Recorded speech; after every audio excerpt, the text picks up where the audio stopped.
Hello and Assalamualaikum. So, this is my slide presentation for subject ECW 435 Water Reticulation Project.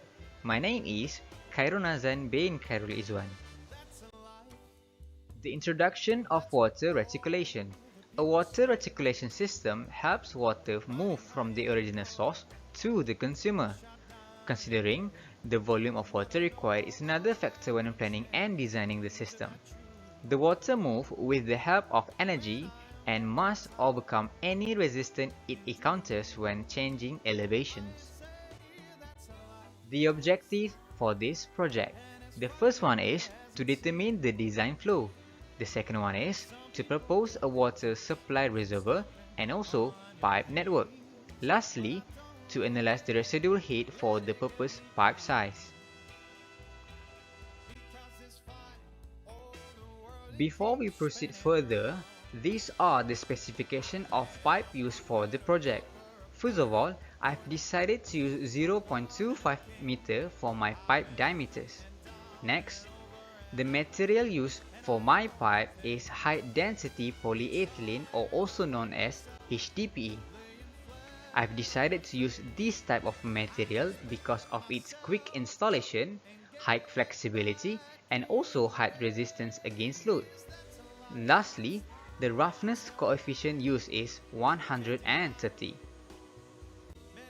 Next, there are three types of scenario diagrams that needed to be achieved by students.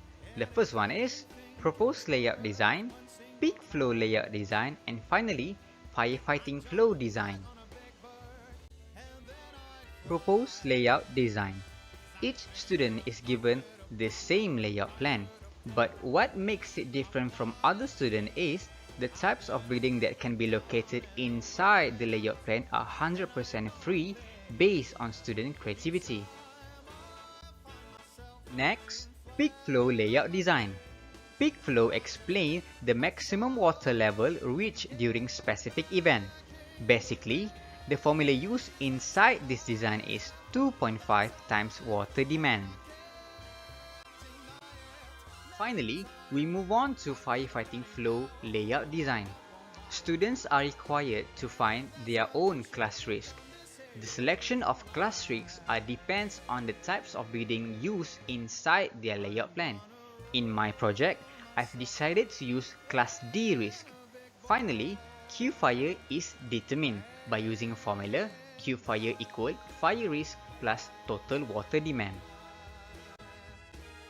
This one is firefighting design with water flow direction. Basically, the main purpose of doing this calculation is to prove that Q in is equal to Q out.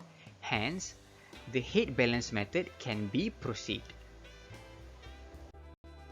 Now, we're going to proceed to heat balance method. Heat balance method calculation. The first step is student needs to find the loss of coefficient or the value of K by using the Hazen-Williams equation. Next, student needs to identify the heat loss for each pipe. The third step is by dividing the HF and the flow rate of the pipe. Finally, applying correction.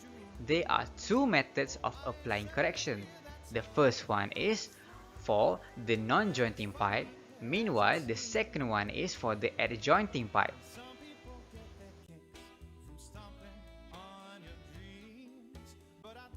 One of the best ways to check your answer for this method of calculation is by comparing the value of adjoining pipe.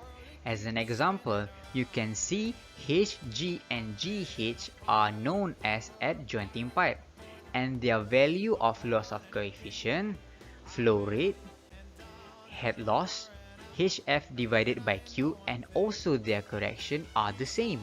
What makes it different are the positive and the negative signage. That's when you know you are doing things correctly. Finally, we are here at the residual heat calculation. First of all, based on the layout plan, the elevated level value is the same as platform value, which is 52.4. To determine the value of HSL, or also known as higher supply level, the top water level will be at with the HSL for house, which is 55.4 plus 7.6. Then you will get 63 meter for the value of HSL. After getting the calculation done, if you get RH or residual heat is more than 7.6, it can be sure that the value is considered good enough and perfect. Finally, we are here at the proposed design water tank. The material used for this tank is galvanized steel coated with zinc. The main reason why I'm choosing this material is because it has higher resistance against corrosion. Apart from that, it also has higher strength, higher workability, and also longer lifespan. Next, the structural height is 10 meters and also the volume capacity is 9896.02 cubic meters. This is it guys, this is the last slide and thank you for watching. Before this video ends, I want to say thank you to each and every one of lecturers in UITM for being a great teacher throughout this pandemic crisis. And also, I want to dedicate a special thank for Madam Irma for teaching us this subject. Till we meet again. Assalamualaikum.